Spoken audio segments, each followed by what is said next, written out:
Respect, forgiveness, understanding, space, trust, loyalty. Relationship को maintain करने के लिए, बनाए रखने के लिए, कमिटमेंट को बनाए रखने के लिए बहुत जरूरी है ये सब। Respect, forgiveness, understanding, space, trust, loyalty बहुत जरूरी है। जय श्री कृष्ण दोस्तों। जब तक आप एक दूसरे की रिस्पेक्ट नहीं करेंगे तब तक वो रिश्ता कैसा? फिर तो आप जानवर से भी बदतर हुए ना। आपकी बातों में, आपकी सोच में, आपके व्यवहार में अपने पार्टनर के लिए रिस्पेक्ट होनी चाहिए। एक दूसरे के लिए रिस्पेक्ट होनी चाहिए। जब तक आप अपने पार्टनर की रिस्पेक्ट नहीं करेंगे तो कोई और क्यों करेगा? सोच कर देखिए, समझिए इस बात को।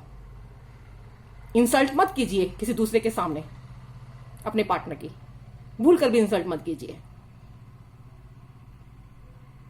माफ करना सीखिए एक दूसरे को, एक दूसरे को माफ करना सीखिए। छोटी छोटी गलतियों को मत गिनाइए। एक दूसरे की कमियों को इग्नोर करना सीखिए।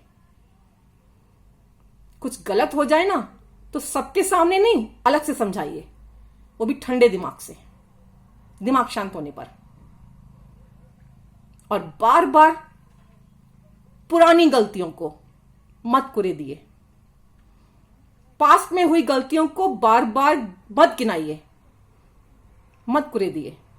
Avoid past. गलतियां सभी से होती हैं, उन्हें माफ करना सीखिए। रिलेशनशिप को मेंटेन करना चाहते हैं ना तो आपको यह करना पड़ेगा।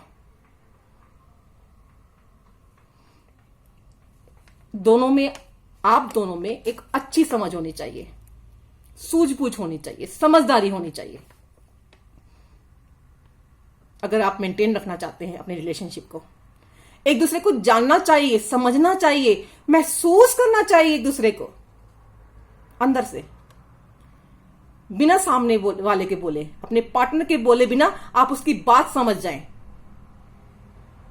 पार्टनर के बिना बोले आप उसकी बात समझ जाएं, ऐसी अंडरस्टैंडिंग होनी चाहिए। एक दूसरे का ख्याल रखिए, साथ में अपना भी ख्याल रखिए, अपने आप को भी मेंटेन रखिए, लेकिन अपने पार्टनर पर शिकंजा मत कसिए। शिकंजा मत कसिए ख्याल रखने के नाम पर। बंदिश मत लगाइए, चॉइस उनकी रहने दीजिए। एक दूसरे को स्पेस दीजिए।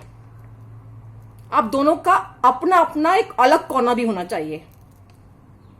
साथ टाइम स्पेंड करने के अलावा आप दोनों का अपना अपना एक अलग कोना होना चाहिए, एक अलग सर्कल होना चाहिए। आप लोगों का अलग फ्रेंड सर्कल होना चाहिए, अलग मित्र होने चाहिए, अलग वातावरण होना चाहिए, ताकि आप कभी भी वहां पर अपना मन हल्का कर सकें, कभी भी अपने आप को राहत दे सकें, अपने आप को खुलकर जी सके उस कोने में।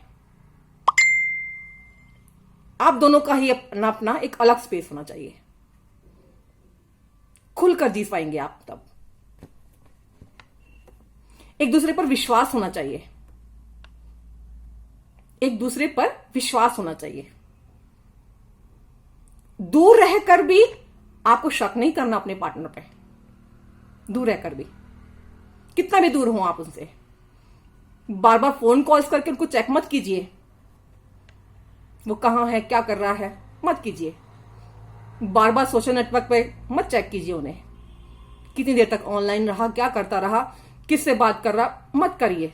उनके दोस्तों से पूछताछ मत कीजिए अपने पार्टनर के बारे में। ट्रस्ट रखिए। रिलेशनशिप को मेंटेन रखना चाहते हैं तो ट्रस्ट रखिए, शक मत कीजिए। जब तक आप कमिटमेंट में हैं, रिलेशनशिप में हैं, एक दूसरे के प्रति लॉयल रहिए, एक दूसरे के प्रति लॉयल रहिए। कमिटमेंट में रहते किसी दूसरे के प्रति आकर्षण होना भी स्वाभाविक है। आपको किसी थर्ड पार्टी से आकर्षण हो सकता है, लेकिन वो आकर्षण आपका कुछ पल का होना चाहिए, क्षण मात्र का होना चाहिए। थर्ड पार्टी सिचुएशन आपकी लाइफ में डिसास्टर ला सकती है, आपकी लाइफ में बदलाव ला सकती है, दुर्घटना ला सकती है। ध्यान रखिए इस बात को। तो ये है एक कमिटमेंट वाली रिलेशनशिप कि आप अपनी कमिटमेंट को कैसे बरकरार रख सकते हैं, कैसे फुलफिल कर सकते हैं, अपने रिलेशनशिप को कैसे मेंटेन कर सकते हैं लाइफ टाइम तक के लिए, कैसे संभाल सकते हैं उन्हें, कैसे अच्छा कर सकते हैं। अपने विचारों को जरूर लिखिएगा कमेंट्स के जरिए। वीडियो को शेयर करना मत भूलिएगा, चैनल को सब्सक्राइब करना मत भूलिएगा। मैं आरुमि आप सबका हृदय से नमन करती हूं। जय श्री कृष्णा दोस्तों।